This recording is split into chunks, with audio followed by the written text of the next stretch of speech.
IIT Roorkee में भूकंप engineering विभाग। यहाँ बालू के व्यवहार को परखा जा रहा है। मजबूत निर्माण की पहली शर्त है मजबूत नींव। सतह पर भूकंप के झटकों का असर कितना होगा, ये इस बात पर निर्भर करता है कि वहाँ जमीन में मिट्टी की परतें कैसा व्यवहार करती हैं। आमतौर पर मिट्टी दो तरह की होती है, एक क्ले यानी चिकनी मिट्टी और दूसरी सैंड यानी बालू।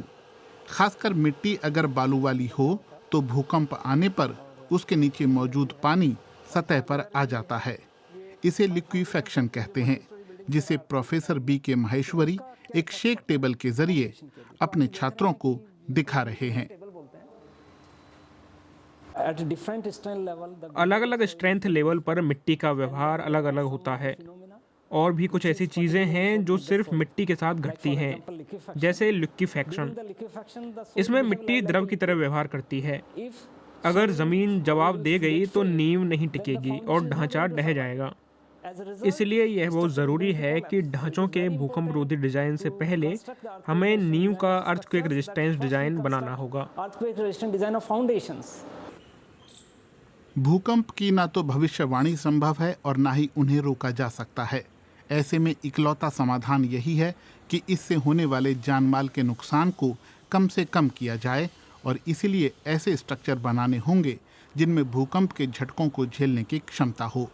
भारत ने बीते 20 साल में कई बड़े भूकंप देखे हैं जिनमें लाखों लोग मारे गए हैं। उत्तर भारत का बड़ा इलाका सेस्मिक जोन 4 में रखा गया है, मतलब यहाँ भूकंप से बड़ी तबाही का जोखिम है। इसी जोखिम का मूल्यांकन प्रोफेसर वाई सिंह की रिसर्च का हिस्सा रहा है। हमारे देश में 4 जोन हैं और हिमालय से लेकर के और दिल्ली तक ये सेकंड हाईएस्ट जोन 4 में आता है। इसके अलावा जो गुजरात का इलाका है वो जोन 5 और जोन 4 में आता है।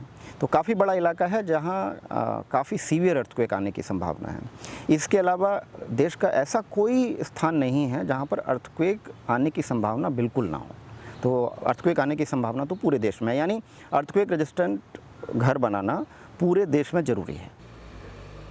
अर्थक्वेक रेजिस्टेंट का मतलब है कि स्ट्रक्चर इतना मजबूत हो कि भूकंप के दौरान वो शेक भले ही करे लेकिन गिरे ना। किसी भी अर्थक्वेक रेजिस्टेंट डिज़ाइन को साकार करने के लिए 2 चीज़ें बहुत ज़रूरी हैं, पहली मजबूती और दूसरी डक्टिलिटी। इमारत को मजबूती अच्छी गुणवत्ता वाले कंक्रीट से मिलती है, जबकि डक्टिलिटी यानी झटकों को झेलने की ताकत के लिए सरिये की प्रॉपर प्लेसमेंट ज़रूरी है।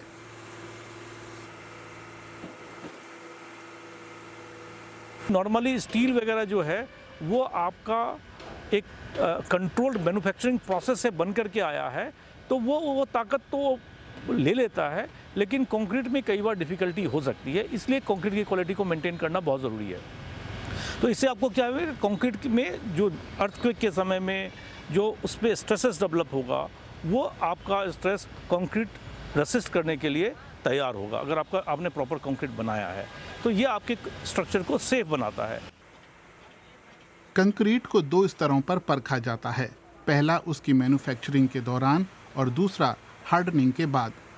इसके लिए पहले कंक्रीट के क्यूब बनाए जाते हैं और सख्त होने के बाद उन्हें 28 दिन पानी में रखा जाता है और फिर देखा जाता है कि वे भूकंप के दौरान कितनी मजबूती से दबाव का सामना कर सकते हैं। और अर्थक्वेक रेजिस्टेंट कंस्ट्रक्शन में सबसे अहम है निर्धारित मानकों के अनुरूप साइट पर डिज़ाइन को इम्प्लीमेंट करना। परफेक्ट डिज़ाइन वही है जिसे परफेक्ट तरीके से लागू भी किया जाए।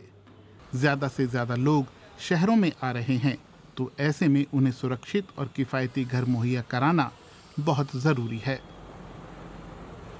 क्लियो काउंटी, दिल्ली के पास नोएडा में बहुमंजिला इमारतों वाला एक परिसर। यहाँ रहने वाले लोगों को सभी आधुनिक सुविधाएं मुहैया कराने के साथ साथ इमारतों को अर्थक्वेक रेजिस्टेंट बनाने पर पूरा ध्यान दिया गया है। जब वर्टिकल ग्रोथ शुरू हुआ अर्बनाइजेशंस के कारण, तो बड़ी ऊंची ऊंची बिल्डिंग्स बनने लगी। तो ये जो सरफेस वेव है जो हिमालयन रीजन में एमबीटी एपी सेंटर होने के कारण ट्रेवल होकर के आएगा, वो इस तरह की ऊंची बिल्डिंग्स के लिए काफ़ी खतरनाक है। और इसलिए हमें जो भी ऊंची बिल्डिंग्स यहाँ बनानी चाहिए उसे अर्थक्वेक रेसिस्टेंट बनाने चाहिए, जिससे कि हम अर्थक्वेक का प्रभाव इस पर कम से कम हो। हम सभी को सुरक्षित घर चाहिए और इसीलिए हमें अर्थक्वेक रेजिस्टेंट कंस्ट्रक्शन की ज़रूरत है।